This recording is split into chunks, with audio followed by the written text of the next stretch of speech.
선하심을 주의 은혜를 생각해보라. 하늘보다도 더 높으신 아버지의 사랑 크고 놀랍네. 아버지 사랑 크고 놀랍네. 주의 사랑은 주의 선하심을 주의 사랑은 주의 선하심을 주의 은혜를 생각해보라. 하늘보다도 더 높으신 아버지의 사랑 크고 놀랍네. 아버지 사랑 크고 놀랍네. 내 어찌 그 사랑이지 내 어찌 그 사랑이지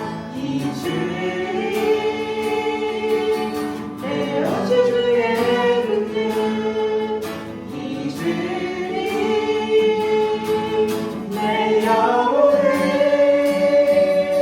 모든 소원 만족시키 하나님. 주의 사랑은 주의 선하심을 주의 은혜를 생각해보라. 하늘보다도 더 높으신 아버지의 사랑 크고 놀랍네. 아버지 사랑 크고 놀랍네. 나 길을 잃고 있을 때 나 길을 잃고 헤맬 때 큰 사랑 날 찾아 내셨네. 내 영혼의 모든 소원 만족시키 하나님. 우리 1절로 내 어찌 그 사랑 내 어찌 그 사랑 잊으리. 내 어찌 주의 은혜 잊으리. 내 영혼의 모든 소원 만족시키 하나님. 주의 사랑은 주의 선하심을 주의 은혜를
아버지라 부르죠. 아멘. 그럼에도 불구하고 날 사랑하시는 내 하나님의 사랑은 나의 모든 걸 덮고, 그럼에도 불구하고 날 사랑해주시는 내 하나님을 부를 때 아버지라 부르죠.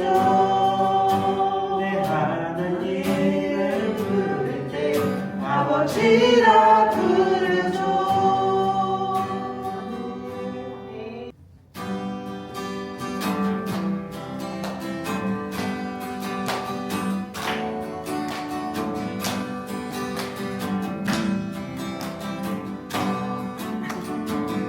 주의 친절한 주의 친절한 나의 기생 우리 마음이 평안하리니 항상 기쁘고 복이 되네. 영원하신 발에 안기세 주의 발에 크신 발에 안기세 주의 발에 영원하신 발에 안기세. 날이 갈수록 주의 사랑이 주를 광명하게 비치고 천성 가는 길 떠니 가리니 영원하신 발에 안기세 주의 발에 크신 발에 안기세 주의 발에 영원하신 발에 안기세 주의 보좌로 나아갈 때에 기뻐 찬미 소리 외치고 겁과 두려움 없어지니 영원하신 발에 안기세 주의 발에 크신 발에 안기세 주의 발에 영원하신 발에 안기세 주의 보좌로 나아갈 때에 기뻐 찬미 소리 외치고 겁과 두려움 없어지니 영원하신 발에 안기세 주의 발에 크신 발에 안기세 주의 발에 영원하신 발에 안기세 주의 발에 크신 발에 안기세 주의 발에 영원하신 발에 안기세. 아멘.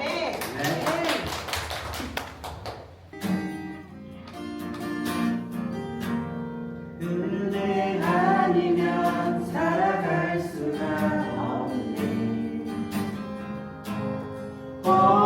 호흡마저도 다 주의 것이니 세상 평안과 위로 내게 없어도 예수 오직 예수뿐이네.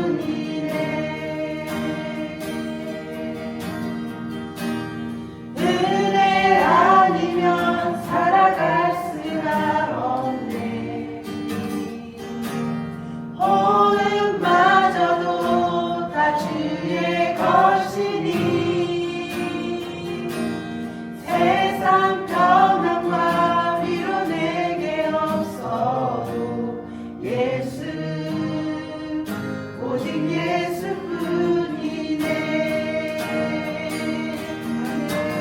크신 계획 다 볼 수도 없고 작은 것 안에 지쳐도 주께 묻기 나의 모든 삶 버티고 견디게 하시네. 은혜 아니면 살아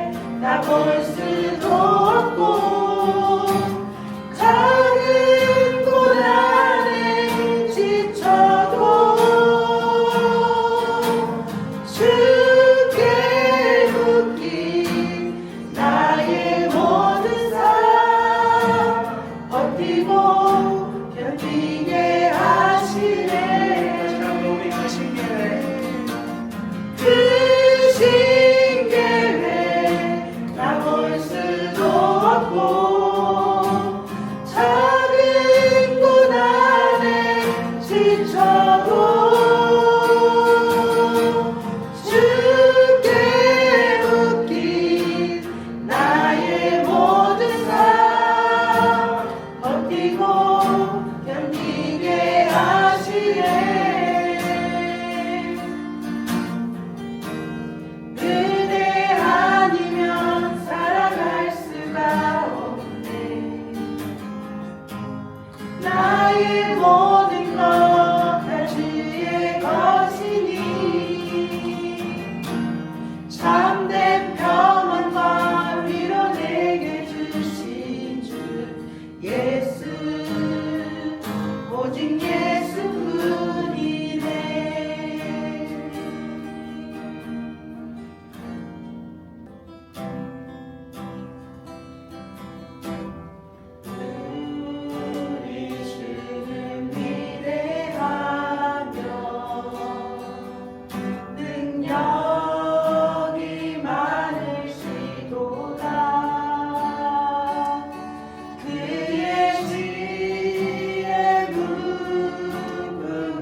우리의 신앙을 하나님과 사람 앞에 고백하겠습니다.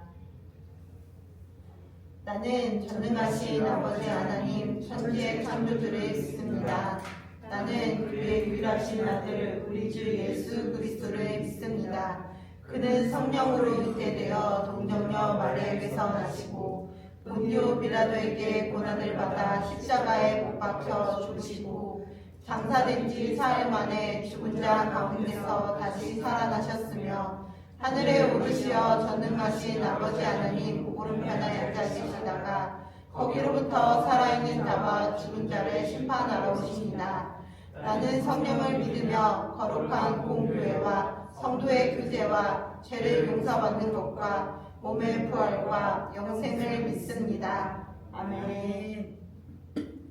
찬송가 257장 찬양하시겠습니다.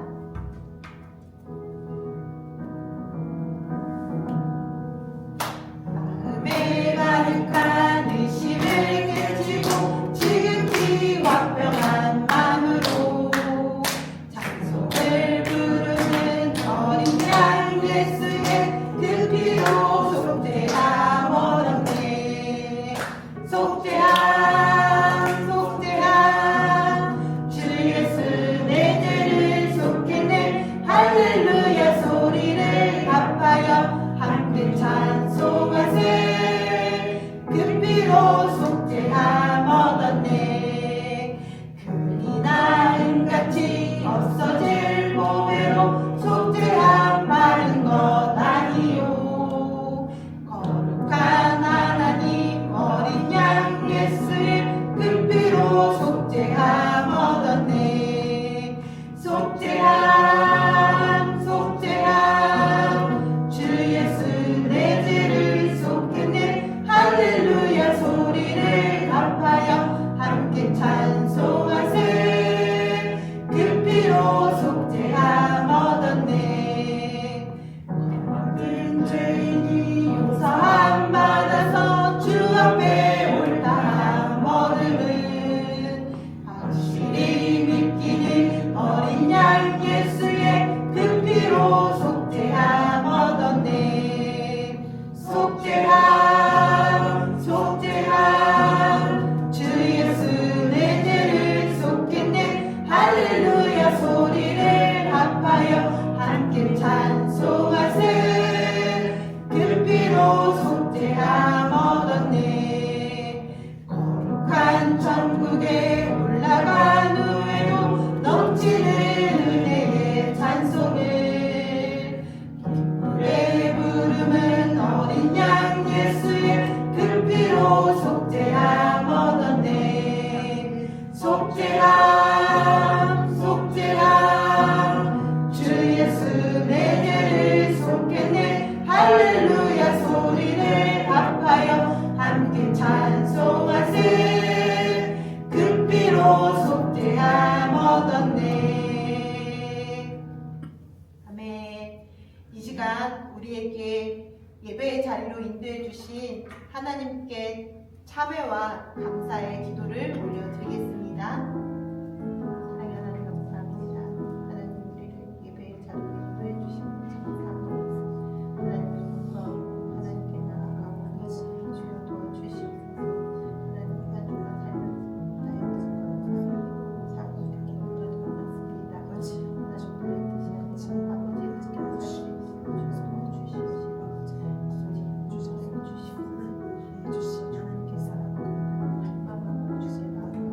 나의 뜻이 아니라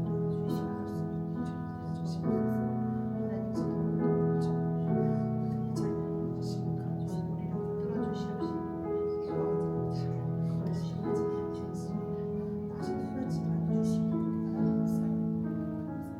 사랑의 하나님 우리에게 찾아오셔서 주님의 사랑을 알게 해주심을 감사합니다. 주님의 마음이 있는 곳에 나의 마음이 있길 원합니다. 하나님 하지만 그렇게 살지 못할 때가 너무나도 많습니다. 그런 우리를 불쌍히 여겨 주시옵소서. 주님께서 주신 모든 시간을 빛 가운데 잘 살아내길 원합니다. 고난을 이기고 인내하며 매일 예수님과 동행하는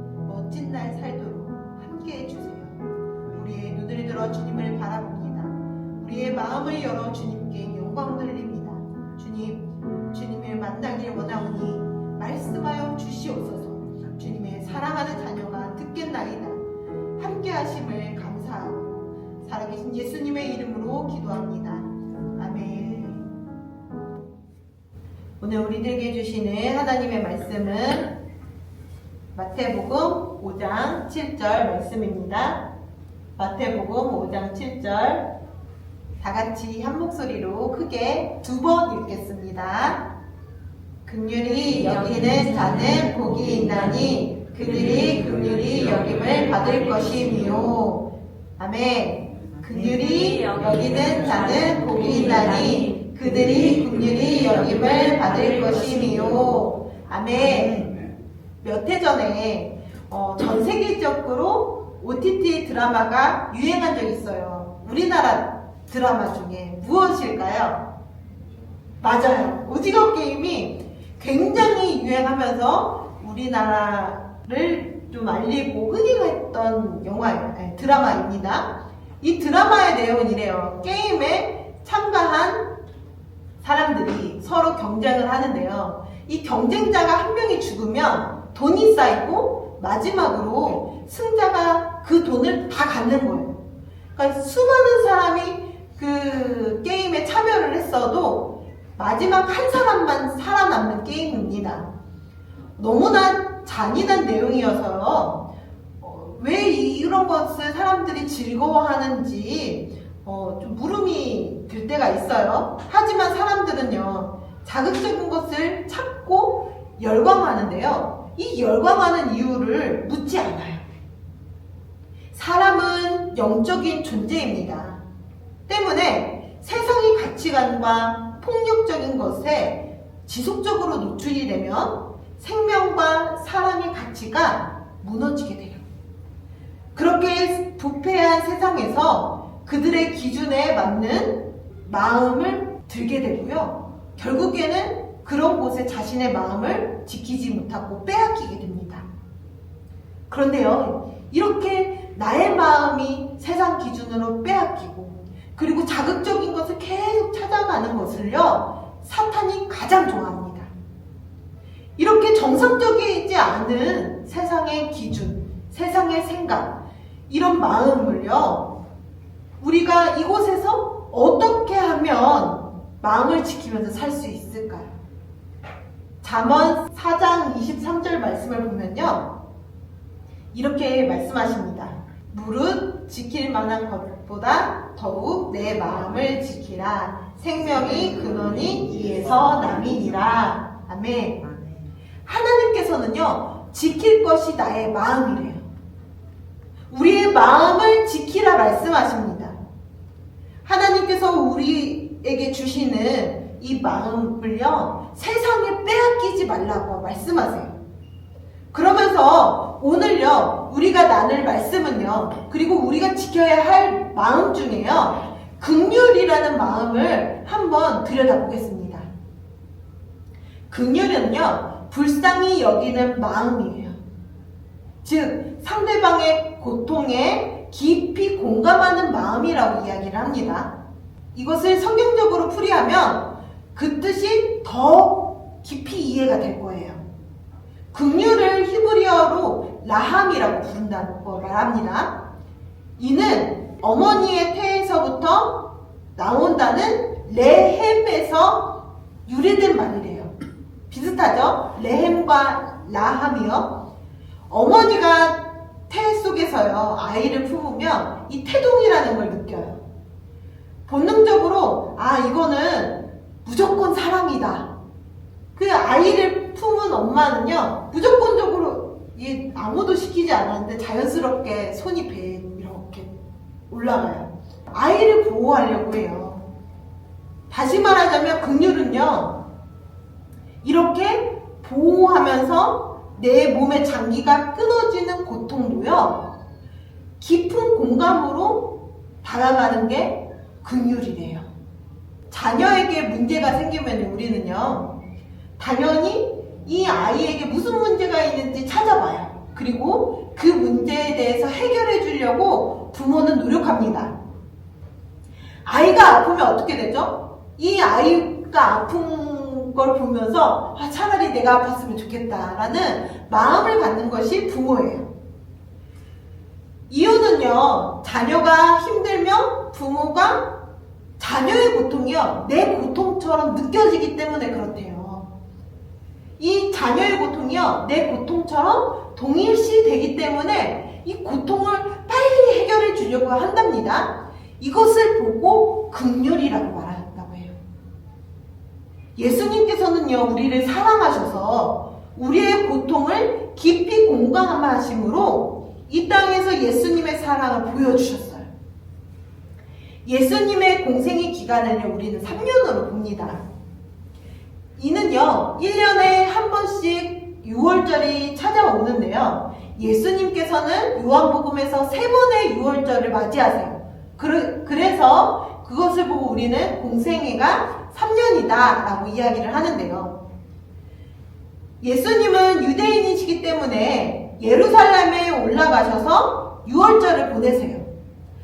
3번의 6월절 중에서 2번째 6월절은 조금 특별해요. 이 6월절이 가까웠음에도 불구하고 예수님께서는 예루살렘에 올라가지 않으시고서 갈릴리 빈들에 계십니다. 마태복음 14장 14절 말씀을 같이 한번 읽어보도록 하겠습니다. 예수께서 나오사 큰 무리를 보시고 불쌍히 여기사 그 중에 있는 병자를 고쳐주시니라. 아멘. 모든 유대인 남성은 절기를 지키기 위해 예루살렘으로 가야 했지만 갈릴리에서 예루살렘까지 3, 4일 정도 걸린대요. 그렇기 때문에 하루 먹기가 바쁜 사람들에게는요, 예루살렘까지 가는 거리가 굉장히 쉽지 않았다는 거예요. 경제적으로나 시간적으로 많은 부담이 있었을 것입니다.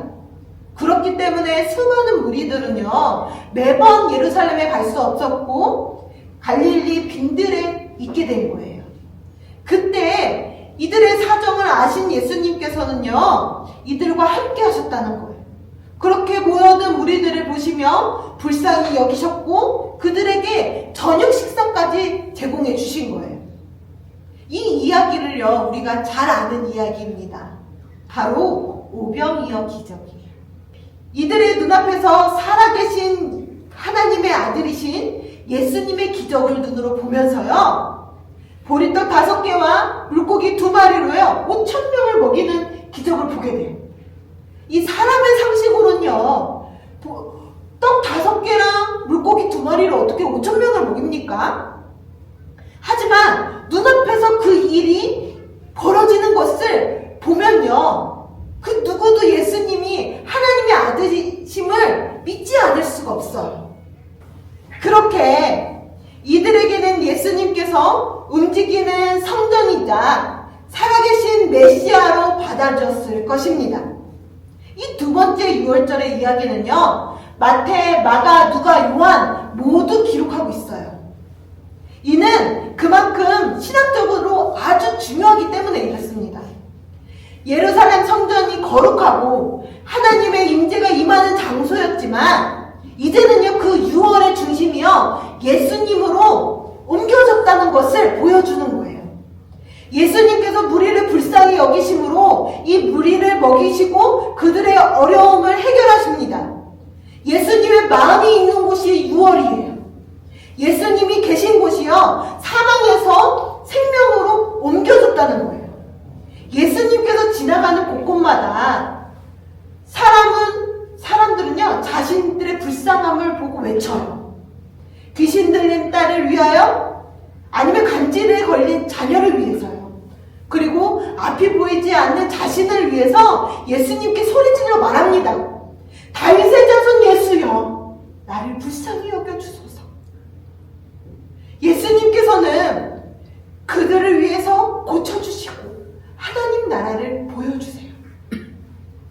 예수님께서는 도시와 마을을 두루 다니시면서 회당에 들어가셔서 천국 복음을 전파하시며 모든 병자와 약한 것들을 고치십니다. 그들을 보시고 예수님은요, 메시지 성경에서 그들을 보신 예수님은 이렇게 이야기를 해요. 마태복음 9장 36절 말씀 다 함께 읽도록 하겠습니다. 목자 없는 양처럼 정처 없이 헤매고 있는 우리를 바라보시는 그분의 마음을 무너져 내렸다. 양에게 목자가 없으면 이리가 사냥합니다. 예수님께서는 무리를 보시고 가슴 아파하시면서 메시지 성경에서는 그들을 보시면서 마음이 무너져 내렸대요. 우리가 자녀에게 큰일이 생기면요, 가슴이 철렁 내려앉는 그 무너짐을 느끼게 돼요. 예수님께서는 이 땅에서요, 자녀를 돌봄같이 우리를 돌보셨어요.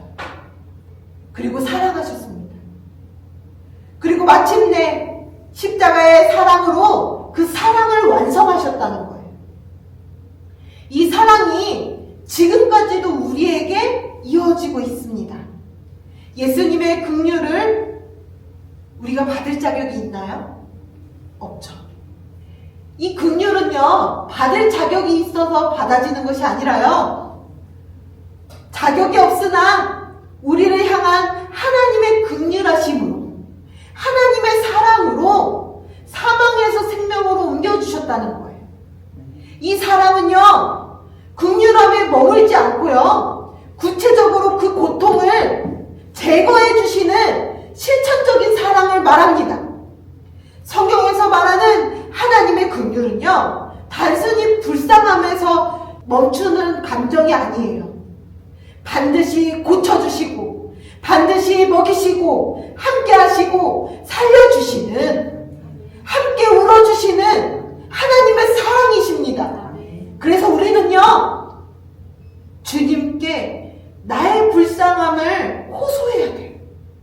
자꾸 예수님께 나를 불쌍히 여겨달라고 호소하는 우리가 되길 소망합니다. 예수님께서요, 우리의 불쌍함을 여겨주시면요, 우리의 모든 일이 해결이 돼요.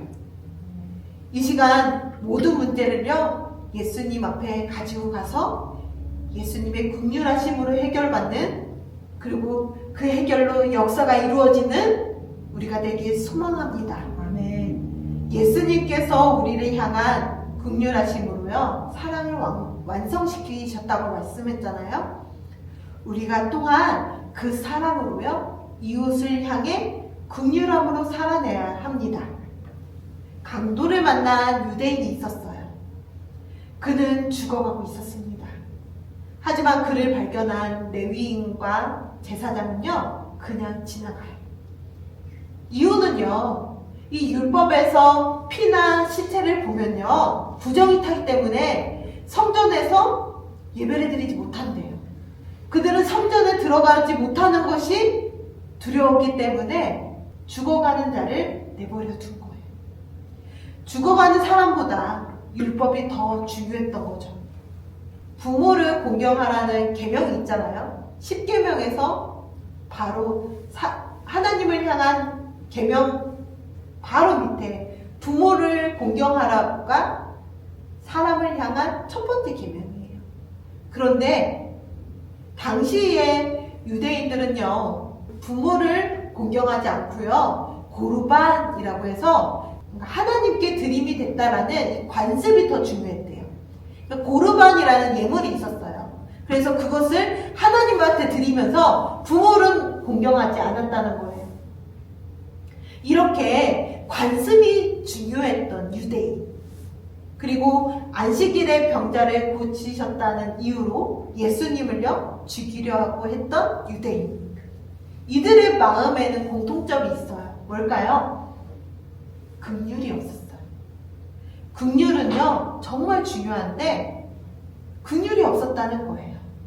하지만 유대인에게 멸시받던 사마리아인에게는요, 강도를 만나 죽어가는 유대인이요, 그저 불쌍히 여겨지는 사람이었어요.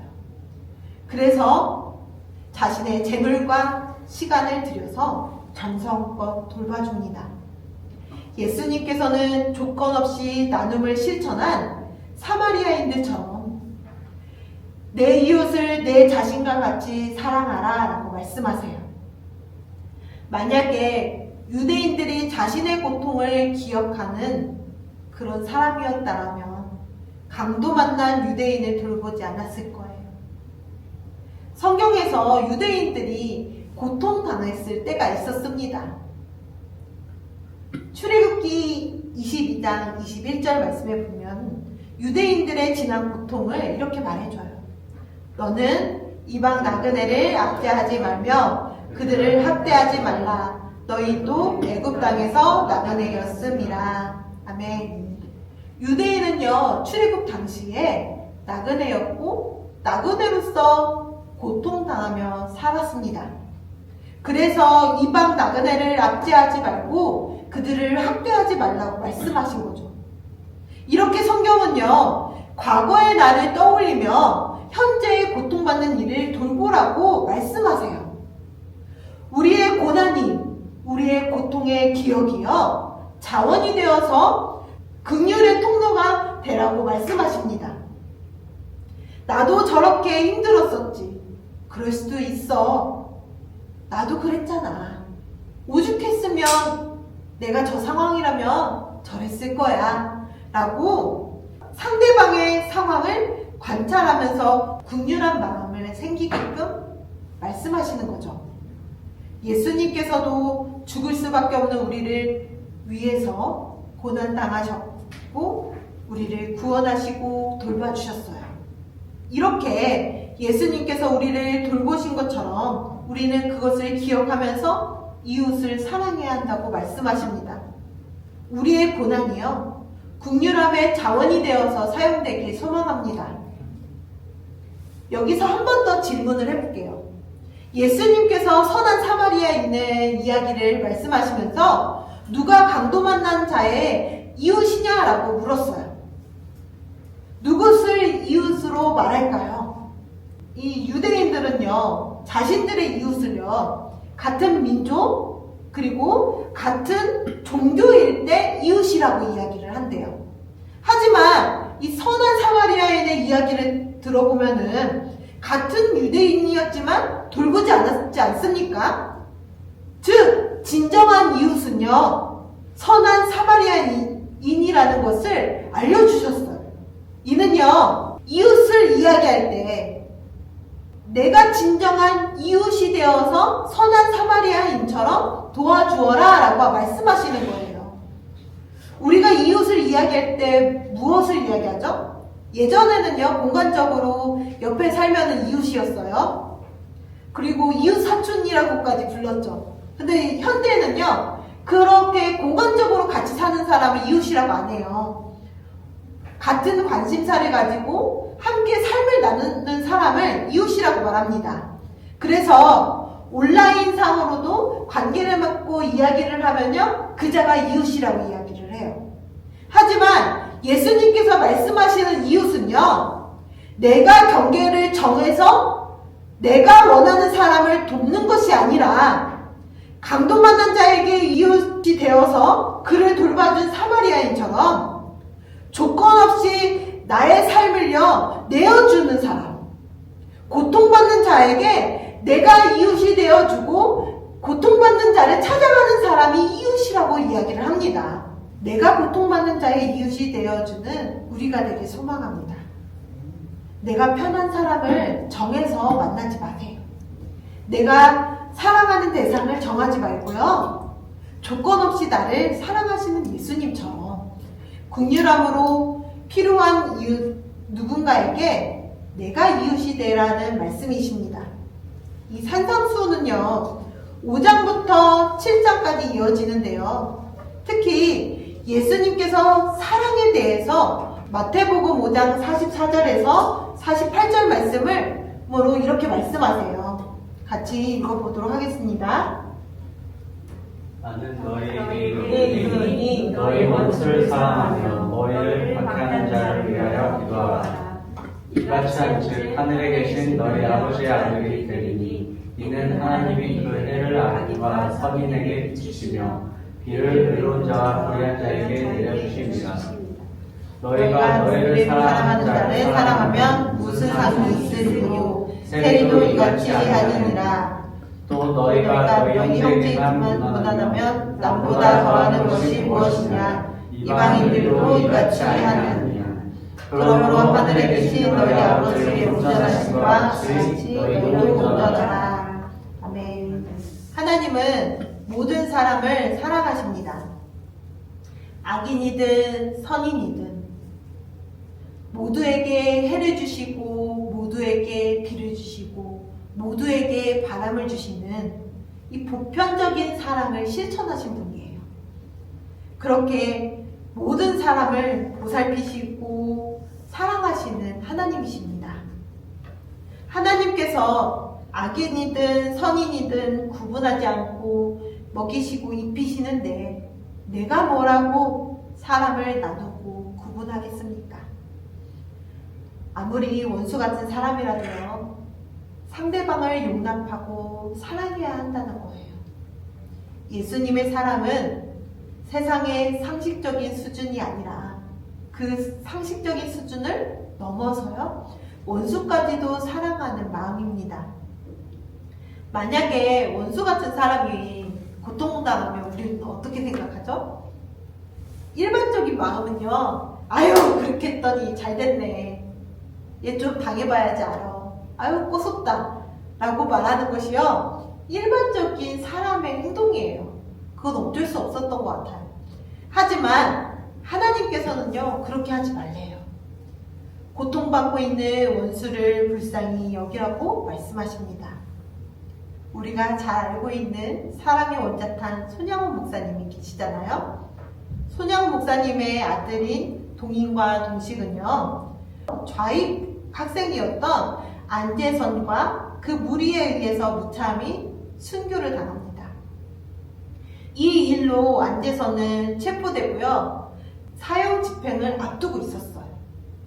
그런데 목사님은요, 내 아들은 이미 천국 갔으나 저 청년은 저렇게 죄를 지은 채로 죽으면 천국에 못 가지 않느냐라고 보시면서 이 안재선의 생명을 구하기 위해 구명운동을 하기 시작하십니다. 결국 안재선은요, 목사님의 간절한 구명운동으로 석방되게 돼요. 그리고 목사님의 그를 집으로 데려와서요, 손재선이라는 이름을 줍니다. 훗날 안재선은 목사님의 이 사랑에 감화되어서 자신의 잘못을 회개하고 하나님 앞에 나아가요. 그리고 손양훈 목사님이 순교하신 후에도 그 가족들과 연을 이어가면서 가족들에게 평생 속죄하면서 살았대요. 뿐만 아니라 이 안재선 씨의 아들인 안경선 목사님은요, 목사님이 되셨어요. 아들은 손양훈 목사님의 기념관에서 관장을 역임을 하신대요. 그러면서 원수의 아들이 아니라 사랑의 증거자로 살아간다고 하십니다. 손양훈 목사님께서 국률함으로 원수를 사랑을 실천하셨어요. 우리 또한 원수를 사랑하는 긍휼함을 구해야 합니다. 사실 가족이랑 싸우면요, 말하기 싫잖아요. 사람은요, 이렇게 굉장히 감정의 기복이요, 깊고요, 넓고요, 정말 이게 마음이 좁아요. 그런데요, 원수까지 사랑하라니요, 원수를 불쌍히 여기라니요, 이거는 정말 너무너무 어려운 일이에요. 그래서요, 더욱더 구해야 한다는 거예요. 누가 주시기를요? 하나님이 주시기를. 사람의 힘으로는 원수를 사랑하는 것은 가능하지 않아요. 하나님께서 우리에게 주셔야지만이 원수를 사랑할 수 있고요, 그 긍휼함으로 그 원수를 품을 수가 있습니다. 오늘 말씀에 마태복음 5장 7절 말씀을 메시지 성경으로 이렇게 읽어보도록 하겠습니다. 남을 돌보는 너희는 복이 있다. 그렇게 정성을 들여 돌보는 순간에 너희도 돌봄을 받는다. 아멘. 우리가요, 원수까지도 사랑하면서 돌보면요, 하나님은요 그 순간마저도 예수님께서 우리를 품으시고 돌봐주신대요. 주님께서 나를 알아주시기 때문에 역사가 일어나는 거예요. 우리에게 이 불가능할 것 같은 긍휼함이요 넘쳐흐를 때요, 이 세상에만 살 때 사람들은요 이렇게 이야기를 해요. 바보 아니야, 미련해, 원수마저도 사랑한다고? 야, 네가 손해보는 장사야, 손해보는 거야 라고 이야기를 합니다. 하지만 이 세상에서 바보 같을지라도 하나님 앞에서는요 칭찬받습니다. 이 땅에서 무명한 자 같으나 하나님 나라에서 유명한 자 되기를 소망합니다. 이 시간 충만 찬양을 부르시면서 주님 앞에 나아가겠습니다.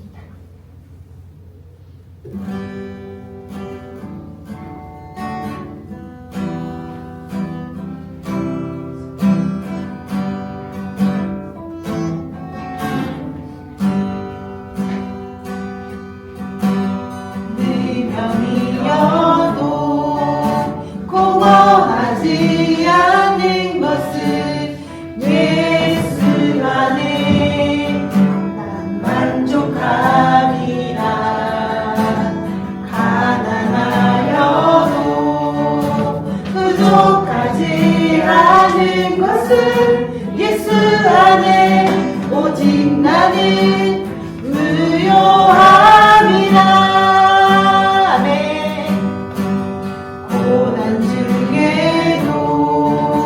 견뎌낼 수 있는 것은 주의 계획 믿기 때문이라. 실패하려도 일어설 수 있는 것은 예수 안에 오직 나는 승리함이라.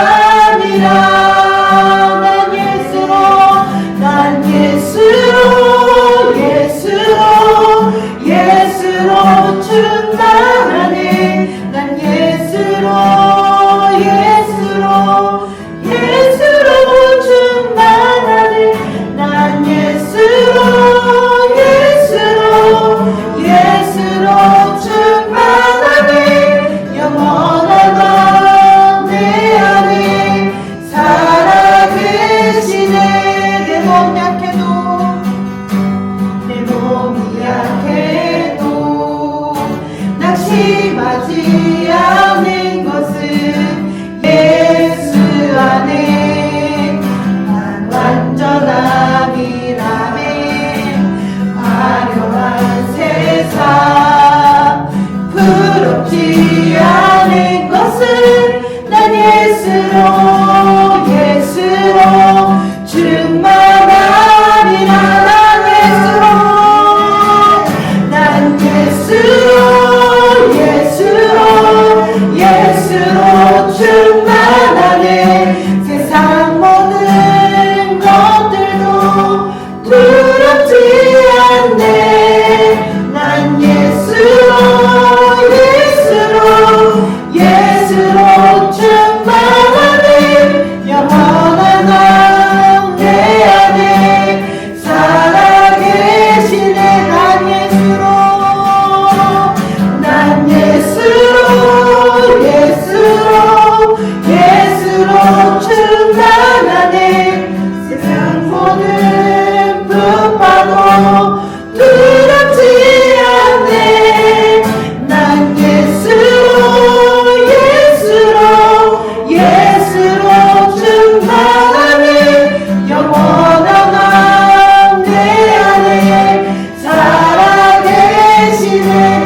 주님 없이 살 수는 없습니다.